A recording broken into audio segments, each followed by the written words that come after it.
Well, folks, we're well rested and rip-roar and ready to go for November 7.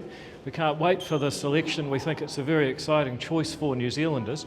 Our mission is very clear: to sink the Reds and Greens without the country settling for beige. And even our worst enemies admit the ACT Party has never been afraid to put hard issues on the table and tell the truth as we see it. We see it as a contest of ideas and a very exciting election to come. Relatively late election date, just judging by history. Is that an advantage, disadvantage? How will ACT be using it? Well, to be honest, there's 52 Saturdays every year and was always going to be one of them. Now we know. We just work towards it.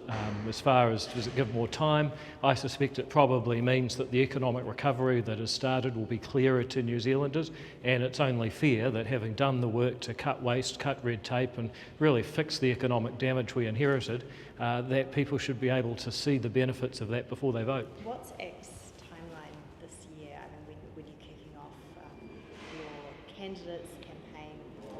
Oh, we've started recruiting candidates already. We had 700 people apply to stand for ACT and ACT Local. They're beating down the door, and we're doing very rigorous selection to make sure we have capable people connected with their communities and in tune with the philosophy of the ACT Party, that people should be able to make a difference in their own life. Is there a time that you'll announce the candidates and the list? There'll be announcements throughout the year as we settle people into electorates, announce our list, the exact dates down to our campaign team, but people are going to have lots of notice before they choose this year who's standing for ACT on what platform. What do you think that the election is going to be like this year? Do you think it's going to be, I guess, between Christopher and Chris, is it going to be scrappy? Is it going to be similar to the last election? Well, all I know is that we have big questions in this country. How do we have an economy that affords first world living standards? How do we balance the books? Who are we as a people? And why is government sometimes a bit frustrating, not just in New Zealand but around the world? It seems unresponsive to people's needs. And I think an election like that, where we can put some of those bigger questions on the table, is one that suits ACT. Just going back to what you said earlier about it being fair for people to be able to see that before they vote, does that mean to say that it would be unfair if the government held an earlier election just because you guys want to make sure that people recognise the work that you've done? No, it wouldn't be unfair. I just think one of the consequences of this date is that people are going to see the effects of the policies this government has brought in. We inherited a mess. For example, with Farm Act, there was $1.7 billion of medicine money missing. We had to fill that in. We've patched up so many holes. We've done real change around things like resource management, and it's time for people to start seeing those benefits, because people have done it tough for almost 5 years now through COVID onwards. It's taken a long time to repair it, and people deserve to see the benefits of that. Should an election date be decided on that basis?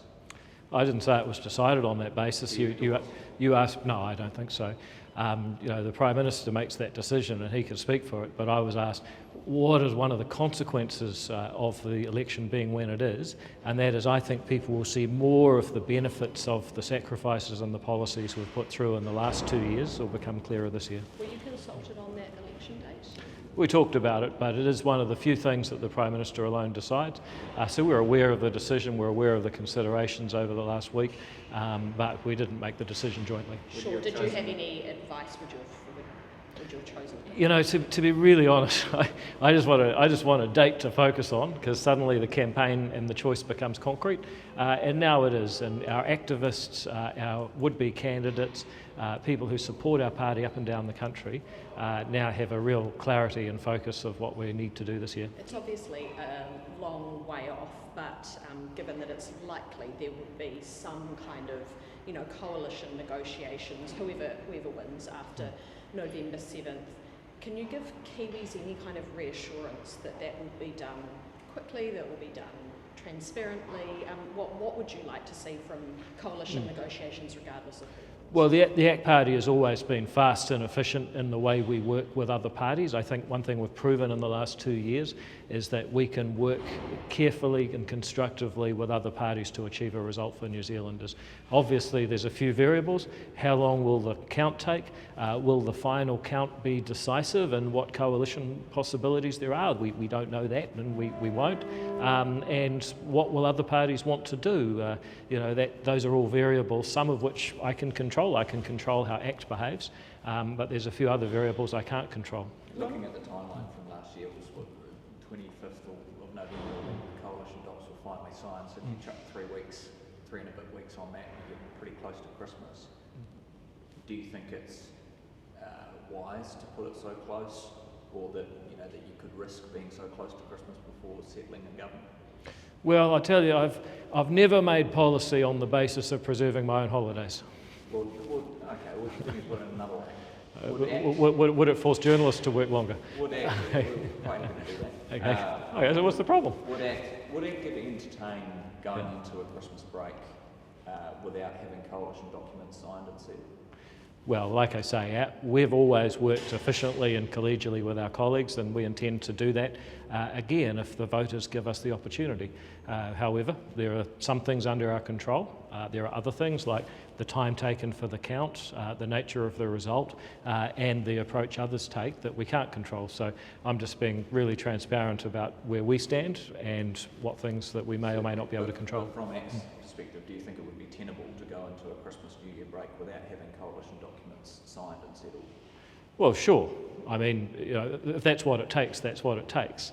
But our intention would be to act in such a way that everything can be wrapped up and people can go to Christmas knowing what sort of government they have. Do you think voters deserve more transparency, more understanding of, what's happening in that process, that coalition negotiation process? What would be things that they would want to know? I mean, well, I mean, in at least the past couple of rounds, maybe people have known who's meeting with who and where, but not so much what is being discussed or what bottom lines are from different parties, things like that. Well, it's a balance, right? There are things that you want people to be able to have the discussion without it becoming a kind of political theatre, because otherwise when people put a proposition to another party, they're actually thinking not will this work, but how will it be seen outside. So people actually change their behaviour to make theatre out of a negotiation. You could argue that will make the process longer and actually get to a worse outcome. So I think most things that most people do most of the time, they accept that there's a private aspect and there's a public aspect, and that goes for all sorts of, it's how courts work, it's how most of life works. Is there any particular areas that ACT is focusing on this election? Yeah, absolutely. Look, we got to be honest with ourselves. We got to balance the budget. We've got to work out why government is frustrating and unresponsive. You put more money in, you don't always get more stuff out. We've got to stop the push for more taxes, which you're hearing those jungle drums beating, and that's part of making government more efficient and saving money. And we've also got to get a clear sense of who we are as a country, because for too long we've been told that there's two types of New Zealander. I believe that we are all migrants, and each of us and each wave of migration has become a New Zealander. Those things are under question at the moment. So similar to last election? That we want to cut waste, cut red tape and have a clear sense of who we are as New Zealanders, in a sense, yes. Who's running ACT's campaign? Callum Purvis. Will there be any changes to ACT's caucus between now and the election? No. There won't be? Well, I mean, look, something terrible could happen. One party lost someone in those circumstances, but aside from something like that happening, no. You'll be staying on as leader right through? Well, it depends. I mean, you probably need to interview the caucus about that, but as far as I'm aware. Have you checked with them? Well, they seem very, very happy with two record results and heading for a third. Yeah. Does being Deputy Prime Minister ahead of this campaign give you any disadvantages about what you can and you can't say? Do you feel like you may be slightly more constrained in this electoral cycle? Potentially. I mean, being the Deputy Prime Minister is a responsibility I take seriously. But one of the things that I'm going to be impressing on people is that with ACT you get a confident but also collegial coalition partner and someone who's prepared to put difficult issues on the table. So being close to government, that's not a disadvantage from our point of view. That's part of what we're offering to voters. You can keep the reds and greens out, but also have someone in there that'll shake it up a bit. And sorry, can I just go back to your comments before on migration? Is that sort of you wanting to further policies this year in terms of ACT policy or government policy? Well, we're talking today as ACT leader about the election. I believe that immigration will be an issue. Those who say they're going to stop immigration have their heads in cuckoo land, but those who raise legitimate questions about language and behaviour, I think that they deserve to be listened to. And just outward flows. We've got about 1 million, eligible voters who will be sitting outside of the country this election. What will ACT be doing to attract that vote? Well, the digital world allows us to reach Kiwis who no longer call New Zealand home. If you've set foot in New Zealand in the last 3 years and you're a New Zealand citizen, you're eligible to vote. And our message is very simple. There's a reason that you're not here. And ACT has always been a party that is prepared to agitate and ask tough questions about why that is. So often we find that people who have left, they've got some get up and go. They found that they've been dragged down for staying here by our culture and our bureaucracy. We want to hear from you. On your comment about language, can you give an example of what you mean by concern about language from the public? Yeah, I hear from people in health and education who are saying, look, we welcome New Zealanders to our community, but there is a cost when it comes to language and translation, and that cost has to be paid by somebody. Now, to what extent should that be perhaps other students in the class who miss out? Should it be the school's budget? Should it be the time of a surgeon who has to, work on translations or have a translator in? Should it be the taxpayer? Those are legitimate questions that I think we're mature enough to discuss. Do you have a view on that? Beg your pardon? Do you have a view on that? I think it's something that you have to weigh up. New Zealanders coming to our country, that is who we are. We're a nation of immigrants. On the other hand, some people in some areas of the community are being forced to bear intolerable costs. And I think that rather than retreating into our corners, we should actually have a mature discussion. My view is that there are some areas where we're paying too much. There have been calls for the Electoral Commission to count their vote counting process to go faster. Where do you stand on that? Do you think they can? Well, the number one thing is confidence in the election result. There were real scandals at the last election, so I'll be looking for the Electoral Commission to do their job so that when New Zealanders hear the election result, they know that the right people are sitting in those seats over there in the House of Representatives. After that comes speed. So yes, of course I'd love them to go faster, but I want them to run a free and fair election where the results are beyond reproach first. So if the Electoral Commission says we appreciate that there's a bit of a rush on, or want for a bit of a rush, but this is the amount of time that we need to be able to do the proper process, you endorse that? Well, put it this way, there's people around the world literally fighting to have what we have, free and fair elections in a democracy. If you said to those people, look, you can have your democracy, but it'll take an extra week, I think they'd probably go with that. We have to make sure our elections remain above reproach, beyond reproach, unquestionable, and then work on how we do it as fast as possible. Do you expect that the government's recent changes to the Electoral Act would make things faster? Yeah, absolutely. Look, if you have to actually register ahead of time, rather than just showing up, you could be anybody, then you're in a much better place than if you can just show up. You say you're a person, you say you're from the electorate, it's impossible to check.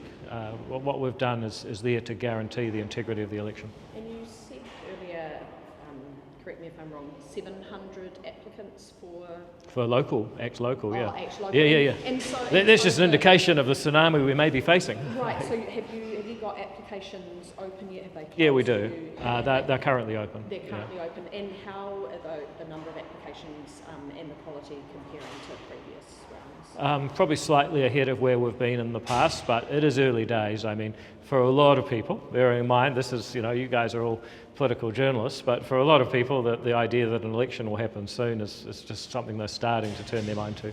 Who do you think that ACT needs to bring in? Like, who are the people that potentially you're sort of looking to add to the caucus or add expertise and knowledge about? Look, I don't believe that we have gaps. I mean, you look, we got farmers, economists, medical people. We've got all sorts of expertise in our caucus. Possibly, we might look for someone with a little bit more theatrical experience with the arts. Do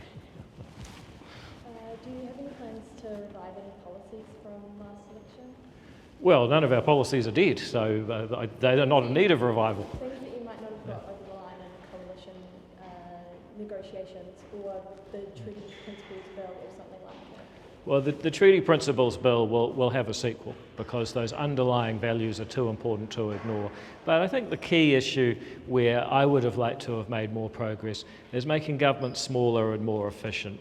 We can point to significant savings that have been brought about by ACT ministers, whether it's halving the cost of school lunches, saving $13 billion on pay equity, getting down the price of the Waikato Med School. I mean, we're saving money all over the show. However, I still think the gap between what the government spends and what it brings in is too large, and I don't want to see that gap closed by increasing taxes to raid people's hard-earned money. You've got another budget. You've got another budget, right, where you could make some of those changes. Should we? Hey, look, we make every post a winner.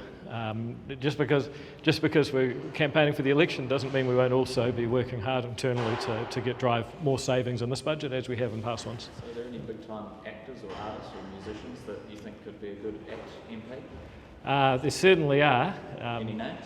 Oh, look, it's keeping that very close to our chest at this point, but you might be surprised. All right, guys, I really appreciate your time. Happy New Year.